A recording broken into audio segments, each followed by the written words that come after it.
देखो तो ये मुनिराज क्या लिख रहे हैं।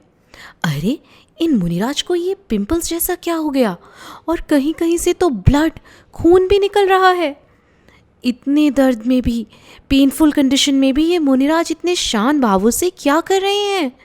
अरे ये क्या, लिखते लिखते मुनिराज की बॉडी चमकने कैसे लगी। अचानक ये क्या हो गया, कैसे हो गया। व्हाट, मुनिराज तो ठीक हो गए, पर ये कैसे पॉसिबल है। जानना चाहते हैं आप इन मुनिराज के साथ ये सब क्या हुआ, कैसे हुआ? चलिए चलते हैं राजा नरेश जय सिंह के दरबार में।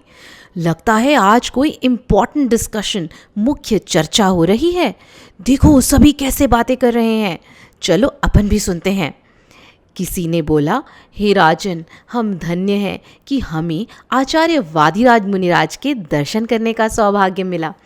राजा ने भी कहा, आपने सही कहा, ये मुनिराज तो त्याग तपस्या करके कितने खुश रहते हैं। इनके शरीर में कितना तेज है, कितना चमकता हुआ रहता है, और हम लोग हैं इतने आराम में, कंफर्ट्स में रहने के बाद भी दुखी ही रहते हैं हर वक्त। आचार्य वादिराज की इतनी प्रशंसा सुनकर एक राज दरबारी से रहा नहीं गया। वो जेलस हो गया और कुछ सोचकर हंसते हुए बोला, हा हा हा हा हा, वाह राजन, आपने भी क्या खूब बात कही।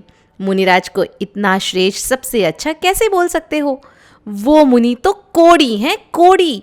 उन्हें तो स्किन डिजीज, लेप्रेसी हुआ है, कुष्ठ रोग। मुनिराज के बारे में इतनी इंसल्टिंग, निंदा करने वाली बातें सुनकर एक राजश्रेष्ठी गुस्से में बोले, ये तुम क्या कह रहे हो। मेरे गुरु और कोढ़ी ये हो ही नहीं सकता। और दोनों आपस में बहुत आर्ग्यूमेंट्स करने लगे, बहस करने लगे। उन्हें गुस्से में देखकर राजा बोले, सभी शांत रहिए। कल सुबह हम सभी उनके दर्शन करने जाएंगे और वहां ही देखेंगे कि कौन सच बोल रहा है और कौन झूठ। अब वह राजश्रेष्ठी तो बड़ी चिंता में दौड़ता भागता हुआ आचार्य श्री के दर्शन करने पहुंचा। उसने आचार्य श्री को प्रणाम किया, नमोस्तु किया और दरबार की सारी बात आचार्य श्री को सुनाई। वो तो बड़ा टेंशन में लग रहा था। उसने आचार्य श्री को कहा, कृपया आप ही इस समस्या का उपाय बताइए। आचार्य श्री ने मुस्कुराते हुए उसको आशीर्वाद दे दिया और अपनी मेडिटेशन, अपने ध्यान में लीन हो गए। मुनिराज उसी रात भगवान आदिनाथ की भक्ति में लीन हो गए। भक्ति में लीन मुनिश्री लिखते हैं, हे भगवान, जो भी आपकी बहुत श्रद्धा से भक्ति करता है, उसे चाहे कितने भी कष्ट हों, वह तो उन कष्टों को बड़ी ही प्रसन्नता से सहन कर लेता है। और आगे लिखते हैं, हे भगवान, जैसे तीर्थंकर जीव के माता के गर्भ में आने से 6 माह पहले ही देव रत्नों की वर्षा करते हैं और इस धरती को स्वर्ण के जैसा, गोल्डन जैसा बना देते हैं, वैसे ही हे जिनेंद्र देव, आपका भक्ति भाव से ध्यान करने से अगर यह मेरा रोग वाला शरीर सोने जैसा चमकदार हो रहा है, तो इसमें कौन सी बड़ी बात है। आप पर सच्ची श्रद्धा रखने से, भक्ति करने से सब कुछ पॉसिबल है, संभव है। इधर मुनिराज भक्ति में लीन होकर धीरे धीरे भक्ति में एक एक श्लोक लिखते जा रहे थे, और उधर धीरे धीरे उनका शरीर, उनकी बॉडी सोने के जैसी चमकदार और सुंदर लग रही थी। अगले ही दिन राजा और सभी राजदरबारी, राजश्रेष्ठी, सभी लोग मुनिराज के दर्शन करने आए। मुनिराज को देखकर तो राजश्रेष्ठी को विश्वास ही नहीं हो रहा था कि रात भर में ऐसा क्या हो गया कि मुनिराज के शरीर पर रोग का एक भी स्पॉट नहीं है। उनकी स्किन इतनी चमकदार हो गई है। वह सोच ही रहा था तो उतने में मुनिराज अपने ध्यान से बाहर आए। सभी को मुस्कुराते हुए, आशीर्वाद देते हुए बोले, यह सच है कि मेरे पाप कर्मों के उदय से मेरे शरीर में कुष्ठ रोग हुआ था। देखो तो मेरी ये कनिष्ठा उंगली, देखो यह रोग अभी तक पूरा ठीक नहीं हुआ है। ये देखकर राजा तो बहुत आश्चर्यचकित हो गए और सभी बहुत सरप्राइज हो गए। राज दरबारी को भी बहुत पश्चाताप हुआ। उसे अपनी गलती रियलाइज़ हो गई।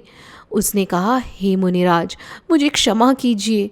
अब कभी भी मैं सच्चे देव, शास्त्र और गुरु की निंदा नहीं करूँगा, उनके बारे में बुरा नहीं कहूँगा।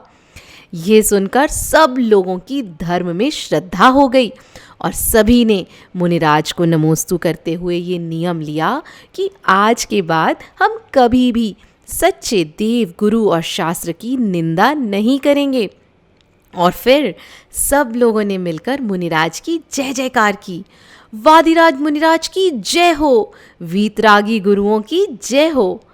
आपको पता है, आचार्य श्री वादिराज 11th सेंचुरी के महान विद्वान थे, बहुत ही लर्नड और नॉलेजेबल पर्सन थे और बहुत ज्ञान होने से, एक्सपर्ट होने की वजह से वो वाद विवाद करने में, शास्त्रार्थ करने में, अपने पक्ष को अच्छे से रखने की वजह से सभी जगह वादिराज मुनिराज के नाम से प्रसिद्ध हो गए।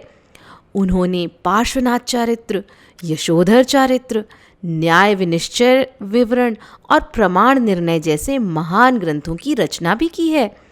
आचार्य श्री ने आदिनाथ भगवान की भक्ति में जो रचना की ना, वो एकी भाव स्तोत्र के नाम से प्रसिद्ध है।